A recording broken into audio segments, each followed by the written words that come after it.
Hello everyone, welcome to another video from the Windrush Wargamers. My name's Joe. Today I'm going to be taking you through a few pieces of scatter terrain for the Minas Tirith faction. So places like Osgiliath and Minas Tirith itself.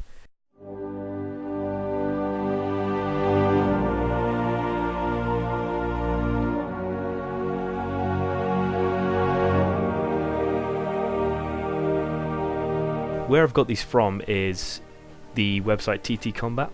Now, these are part of the City Park set, and if you look at it, it's only £5, quite cheap. The benches I'm not going to touch right now. I'm going to do some stuff for the Shire with those later on, but it's mainly going to be the fountain, and that's a flower bed, but I'm going to use it for something a little bit different. I think some of the designs are kind of timeless. I mean, a fountain, you can't really go wrong with that. And what I'm going to do to marry it into Middle-earth is I'm going to place a miniature from the warrior Minas Tirith, painted as a bronze statue, and place it on top, and that should hopefully set the scene a bit. So to start off, we're just going to build the fountain on the TT Combat website. You can download the instructions. It's simply step 1 to step 11.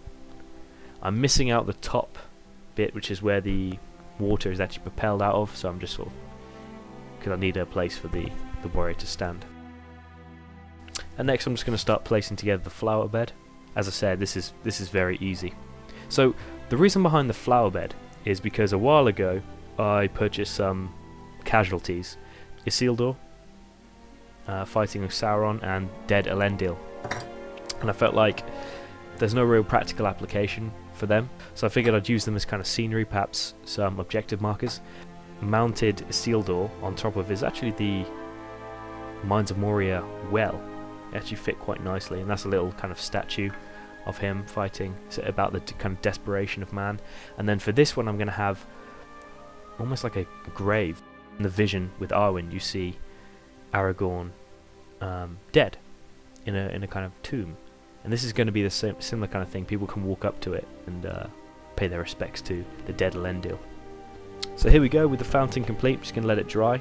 I think I applied some super glue in places just to make sure it's watertight, because I'm going to be using some resin. So here we go, I'm just going to start painting. So I'm going to prime both of them in Corax White, and after that dries I'm going to do a bit of washing.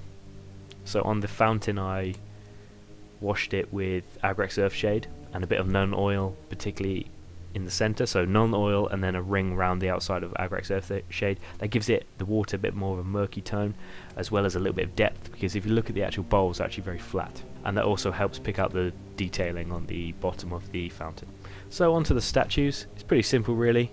It's just a base of Worblock Bronze and Balthazar Gold as a layer on top. Now for the fountain, seeing as it's around water, I'm going to add a little bit of patina. Is oxidization of metal around water, so obviously being around a fountain and also being outside in all weathers, you're going to encounter a lot of water. And to do this I just added a layer of Nailac oxide. So I just need to do a little bit more highlighting. I'm using white scar for this. Okay, when that's all dry I need to just apply the water. So what I'm using is a 2-part epoxy resin, very cheap stuff from Poundland here. Now the first time I used it for this I didn't do it correctly. I applied it directly into the fountain, then mixed up there.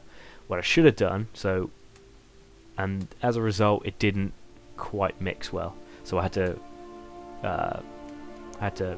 carve it out and start again. So what I've done here is done it properly, which is how I've used it in the past, which is apply it to a pouring jug. In this case I'm just using the lids of some old spray cans, mix it up until it goes silver, then I poured it in. I'm letting it dry. What I have done is I've kept the water on the top 2 bowls, hopefully get some overflow to make it look like it's kind of washing down into the large one and overflowing. And that's about it. I think they look quite nice on the tabletop from afar, considering that all in it is about 2 bits of epoxy resin, so that's £1 each, £5 for the park set. I've still got parts spare, so £7 all in. So in total, not really a bad price, is it? So Gondor during this part of the Third Age, when we visit it in the films, is missing something, right? It hasn't had a king for I think centuries. It's been led by stewards. It feels like there's something missing.